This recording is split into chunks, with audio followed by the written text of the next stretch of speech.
Hey guys, today we're going to talk about the politics of the American founding. We're only going to have one lecture next week, but I'm going to post a quiz. The quiz will just be 10 questions, multiple choice. It'll be pretty self-explanatory and easy to figure out. It'll be posted on Blackboard, and it will have, you will have a certain amount of, I'll post the instructions and everything when I post it, but you'll have a certain amount of time to get it done. You'll have plenty of time to do it. And once you submit, it's submitted. But it shouldn't be too much of a challenge. Just review the material that we will have covered up until that point. So yes, we're going to talk about the politics of the American founding today. And we'll have one more lecture next week before your quiz is posted, and that's all. All right. So governments depend on their authority Governments depend for their authority on people believing that power is legitimate. So when that legitimacy is challenged, so is their authority. There have been growing movements that the federal government is abusing the power of the Constitution and that the power must be returned to the citizens. Some examples of this, I think your book talks about Cliven Bundy in Nevada. They were arrested for arson on federal land because rangers didn't want the federal government to take over their land in Nevada. Bundy demanded that the land be given back to the state. There were various militias that joined the effort, but most surrendered after about 2 months. I actually was working for a member of Congress from Nevada at the time, so it was a really interesting time to be there. Another example is like Timothy McVeigh, the Oklahoma City bombing incident in 1995. It was one of the bloodiest incidents of the insurgent movement. I mean, honestly, we're kind of seeing an insurgent movement right now. The insurgents that stormed the Capitol a couple weeks ago. At the time of your textbook being written, they said one of the strongest anti-government movements was the Tea Party movement, which was anti-tax, anti-government, opposed to bailouts, etc. It was made mostly of frustrated Republicans. It was more of a patriot movement than libertarian. Now we're seeing these. I don't even know if we have a name for them yet. Folks who are frustrated with the direction that our country is taking, frustrated with the election results, and kind of opposed to everything that's happening right now. But what I'm kind of getting at is that a democratic society relies on the consent of citizens to maintain lawful behavior and public order. We had not seen a riot in the Capitol like this, even during the Civil War. The founding of our United States teaches us about politics and the struggle for power that forged the political system that continues to shape our collective struggles today. Many British subjects came to America to make money, to practice religion without interference, and to become landowners. But England was on the brink of change and beginning to think that monarchs don't rule by divine right. They favored increasing power of Parliament at the expense of the king and said that individual citizens were not subjects. We came here looking for something different, though. A useful way to understand who had power in the colonies is to look at the rules regulating political participation. That is, who was allowed to vote in colonial lawmaking bodies and who wasn't, and why. Each colony had its own voting rules based on religion, property, gender, race, etc. In the earliest colonial days, the tightest requirements for voting were moral or religious qualifications. The northern colonies wanted to keep the ungodly out of the government. In 1640, there were religious tests for voting that prevented 3/4 of the Massachusetts population from having any political power. But by 1691, they moved closer to Virginia's view that based worth on wealth instead of character. Property. Conventional British wisdom was that if you were not a property owner, you wouldn't care about government. But colonies started thinking this way too and required voters to be property owners or later taxpayers. Gender, women could sometimes vote in England if they satisfied the property requirement, and there were no voting males in their households. So like widows, daughters who had inherited property, etc., could vote in church meetings. This was eventually excluded in America after the Revolution. At first, African Americans were subject to the same laws as Europeans, but the need for cheap labor took over. English people from Barbados settled in 1670, and they brought with them slavery. Slavery, of course, the forced ownership or forced labor of one people by another. As slavery became accepted, rights of blacks became stripped. By 1640, Maryland denied the blacks the right to bear arms. In 1680, free blacks could not own property, and this was the only political power recognized, owning property. Slavery can only work if slaves are dependent, defenseless, and afraid to escape, and so that's exactly what happened. So the split from England, the relationship of colonial America and England that bound them together was accepted as normal. Americans were obligated to make England their primary trading partner, and all goods passed through England where they were being taxed. There were some benefits: the financial support of British corporations, the military defense, secure markets for agricultural products. These generally outweighed the burdens of this obligation. Colonists began to identify as Americans, not as English transplants, and thought of the British presence as intrusive. They tried to fix this instead of ending it. The French and Indian War resulted in France's expulsion from the new war, and this also put the British deeply in debt, and they turned to the colonies to help pay for their defense. They levied taxes on the colonies. They tried to enforce more than trade laws to increase British profits from American resources. But colonies were free of Spanish, French, and Indian threat, and they didn't need British protection, and they couldn't afford to resist British efforts to make them pay, and they could afford to resist British efforts to make them pay for it. So the Tea Act in 1773, they hurled 342 chests of tea into Boston Harbor and the infamous Boston Tea Party. Britain responded by passing the Coercive Acts of 1774. This was designed to punish the citizens of Massachusetts, but unknowingly sowed seeds of revolution. So the colonists really rejected the ideas that the philosophical ideas that were flourishing in England and European Enlightenment. They were flourishing in America. Colonists rejected this in favor of popular sovereignty, that the government belonged in the hands of the people, and the British colonial authority seemed illegitimate to colonial elite. Example, taxation without representation. Though British had offered Americans representation in Parliament, they rejected it in the assemblies of South Carolina and Virginia. It just wasn't that taxation wasn't objectionable, it was the British authority itself. Popular sovereignty is the concept that citizens are the ultimate source of political power. So in 1774, the First Continental Congress declared the Coercive Acts void. They planned to stop trade with England. They called for another meeting the next year, but before that meeting, the King's Arm arrested Samuel Adams and John Hancock, and they discovered weapons. Paul Revere roused his first shots at Lexington and Concord, and the revolution began. Story passed by word of mouth, not by social media, and that word could be easily controlled because it was being passed by word of mouth. People who stood to gain the most were those with property, and they were the ones translating the story, and most others couldn't read, so it was easy to control the narrative at this point. In 1776, Thomas Paine wrote a pamphlet called Common Sense that persuaded a lot of Americans to support the revolutionary cause. It went viral and sold more than 150,000 copies in a few weeks. It called for the rejection of the king, for independence, and for a Republican government. In 1776, the Continental Congress met, and Thomas Jefferson wrote a Declaration of Independence from England. Thomas Jefferson was really brilliant. I mean, you really look at this document. This document was proof of his brilliance. The Declaration of Independence, obviously, is the political document that dissolved the colonial ties between the United States and Britain. John Locke has said that government is based on a contract between the rulers and the ruled. The ruled agree to obey laws as long as the rulers protect their basic rights to life, liberty, and property. And if this fails, they can break up and form a new government. Jefferson didn't like the saying property here, so he changed this to pursuit of happiness to get more people on board in the Declaration of Independence. They didn't point fingers at Parliament, but they did share some of the blame. Perhaps they were going to recognize a form of Parliament of their own, or because they were going to form their own sort of Parliament with Congress, or perhaps they didn't really recognize the Parliament's authority over them. So King George really got the wrath. That all men are created equal. Do you think there are any circumstances today in which it would be justifiable for us to rebel against the federal government today? I mean, we're kind of looking at it right now, right? Is it justifiable? I don't know. Locke explains that equal doesn't necessarily mean equal. Age, virtue, excellency, merit, these are all things that can kind of change the definition of that all men are created equal. Men are equal in a natural sense, but society establishes dimensions where they are unequal. For example, he did not endorse, but he also did not condemn slavery, much like the founders. Jefferson blamed King George for the institution of slavery in the original draft of the Constitution, which is interesting for a man who owned slaves and wrote on behalf of many slave owners.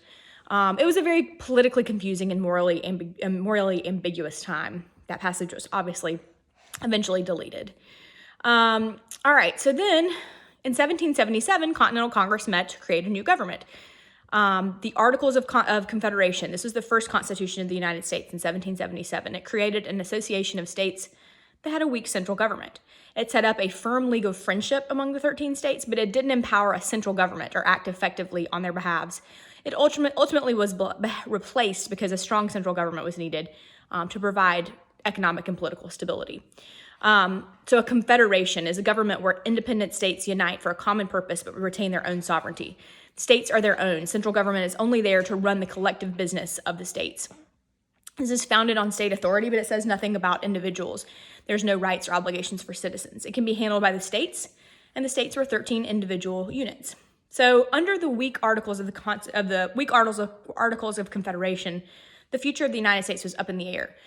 There was no effective central government, and they couldn't really conduct business with other countries. Domestic politics was difficult. After the war, the economy was poor, taxes were high, the economy was depressed. There were a few opportunities for farmers to sell, and equality was really the rallying cry here. So they were trying to take it seriously and eliminate the differences, like property being redistributed. People with debts could legally escape or postpone paying the money they own, so then folks stopped lending money. Popular tyranny is the unrestrained power of the people. In a monarchy, you fear the unrestrained power of the king, but in a Republican government, you fear the unrestrained power of the people. In 1787, Shays' Rebellion was a grassroots uprising by armed farmers in Massachusetts protecting foreclosures. This scared and embarrassed the leaders of the United States. They were scared that their grand experiment in self-government was failing. They had to find a way to contain and limit the will of the people in a government that was to be based on the will of the people. So who won and lost under the Articles of the Confederation?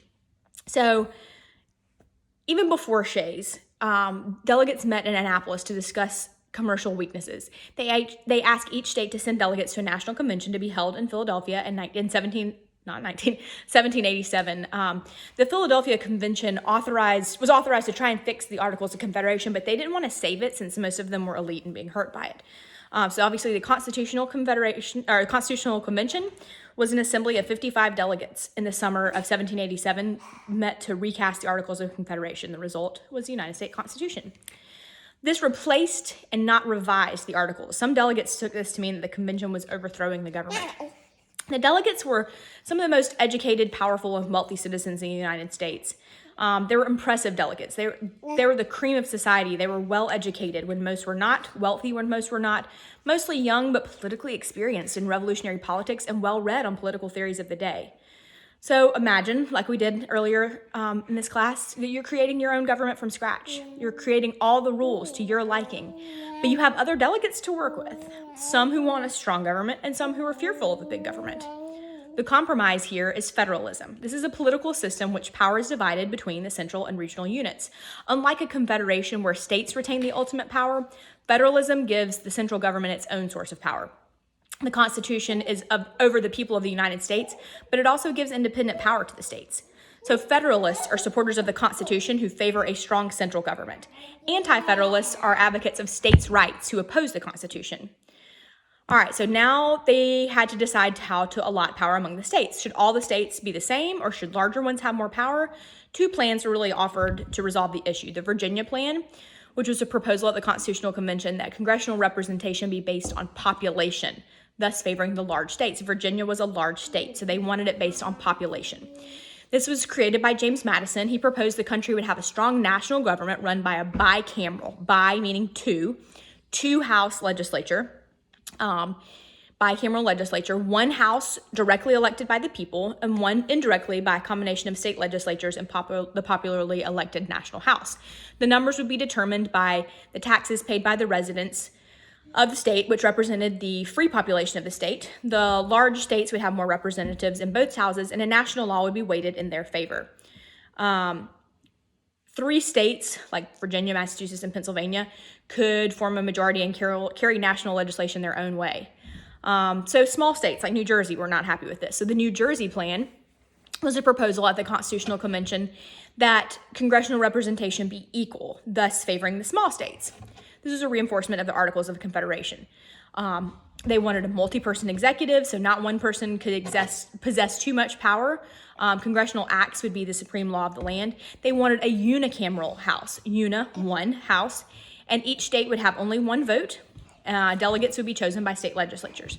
So small states could then block what large states want, even though large states had more people and contributed more revenue. So here we found the Great Compromise. This is the constitutional solution by great congressional representation. You get equal votes in the Senate and votes by population in the House. So now we have 50 senators. Each state gets we have 100 senators. Each state gets 2 senators, no matter how big or small they are. And then in the House, we have members based on population. So this kept most of the framework of the Virginia Plan, a strong federal structure headed by a central government with sufficient power to tax citizens, regulate commerce, conduct foreign affairs, organize the military, and exercise central powers. It called for a single executive and a national judicial system. It provided for 2 houses, but the House of Representatives would be based on state population, giving large states the extra clout, but in the Senate, everybody had 2 votes, giving smaller states extra power in the Senate. The House would be elected by the people, and at that time, the Senate would be elected by state legislatures. That changes later on. Legislation had to be approved by both houses, so neither large nor small states could hold the entire country hostage. Their slave owners and non-slave owner states were at odds over how population was to be determined for purposes of representation. This is the 3/5 compromise, which was the formula for counting 5 slaves as 3 people for purposes of representation, which reconciled northern and southern factions of the Constitutional Convention. Then so they've had all these compromises. Now they have to ratify it. Ratification is the process by which a proposal is formally approved and adopted by votes. So the Federalists were mostly men with considerable economic stake in the new nation who fared poorly under the Articles. They were really in favor of the Constitution. They were very aggressive in the media blitz here and popularizing the Constitution and not the Articles of Confederation. They were hitting New York newspapers with editorials written by Publius, who was Alexander Hamilton, James Madison, John Jay. They were essays that were bound and distributed elsewhere. They were known as the Federalist Papers. If you guys have seen Hamilton, you have heard of this, and you probably remember this from your U.S. history classes. But these are a series of essays written to build and support ratification of the Constitution. Anti-Federalists are those who are in favor of the Articles of Confederation. They reject the notion that ambition and corruption were inevitable parts of human nature. If government could be kept small and local, they thought Americans could be happy without getting involved with politics. They thought Americans should not stray from their rural roots and values, and they can avoid creeping corruption that threatened it. So there were 85 essays in the Federalist Papers. Federalist number 10, written by James Madison, tried to convince Americans that a large country was no more likely to succumb to the effects of special interests than a small one.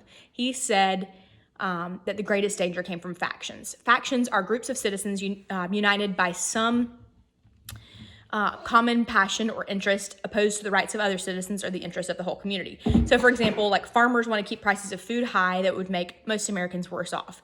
Businessmen want to import high duties though it would make things more expensive for the rest of us. Madison relied on mechanical elements of politics, size and representation to remedy a flaw in human nature, the tendency to form divisive factions. This is a typical Federalist approach to government. In Federalist 84, which was written by Hamilton and the Constitution was ratified by, argued actually against a Bill of Rights. The Bill of Rights was a summary of citizen rights guaranteed and protected by a government. It was added to the Constitution as the first 10 amendments in order to achieve ratification. Hamilton said it was unnecessary and even dangerous to include them because the limited national government couldn't interfere with citizen lives in many ways, and interference would be suspect. If the Constitution were prefaced with a list of the things that the government could not do to individuals, then the government would assume it had the power to do anything that wasn't expressly forbidden. So if we say you can't do these 10 things, that means you can do anything else that you do want to do, right? This ended up being more of a bill of limits on the federal government instead, and it was added as the first 10 amendments. Smaller states ratified quickly, and then eventually there were 9 states that ratified, and the Constitution was ratified. So there's not just one elite group at work during our founding. There were political and economic leaders. Political and economic leaders that act together to break with England, but then competition was seen. Big states versus small states, northern states versus southern states, merchant elite versus agricultural elite, strong national government versus decentralized power. These compromises formed this government today. Citizenship was a fledgling creation at our founding. We were not subjects of the crown. Citizens have obligations and rights, but citizenship does not confer equal rights. Principle clashed with prejudice. We can be appalled at the failure of founders to practice principles of equality, but we also need to remember that citizenship was a new concept then. What they created was far more democratic than what they'd seen previously. The purpose of government is to protect our rights, and the Constitution guarantees Americans freedom of speech and assembly, like you are, yes. But the government must hold the monopoly on the legitimate use of force in society, or it'll fall, much like the British government fell to the American colonies. So we permit legal ways of getting involved. Voting, running for office, changing laws, amending the Constitution. We're intending to promote political stability, not by revolution. But how do we draw the line between protection of individual rights and the exercise of governmental authority? We want to respect the rights of all citizens, but this can be thwarted when a small number of individuals reject the rules of the game agreed upon by the majority. I have 2 little questions for you that I'm going to post today. Again, these questions are not meant to be like essays or anything like that. I just want some quick responses from you guys. These are kind of just participation and get to know you questions. I would be having you raise your hands and giving me an answer in a class, but we have a virtual world right now. Come in. All right. So the 2 questions are going to be, how should the federal government respond to challenges to its legitimacy? Where do we draw the line kind of between sounding off against our officials and somebody advocating for violence like we saw last week or 2 weeks ago? Do we think this is a very timely question, do we think there are circumstances when it would be justifiable for groups in the United States to rebel against the federal government today? Again, I don't want detailed answers. Just give me a quick, how do you think the federal government should respond to challenges against its legitimacy? And when do you think it is justifiable to rebel against our government today? All right, I will see you guys next week. Thanks so much. Bye.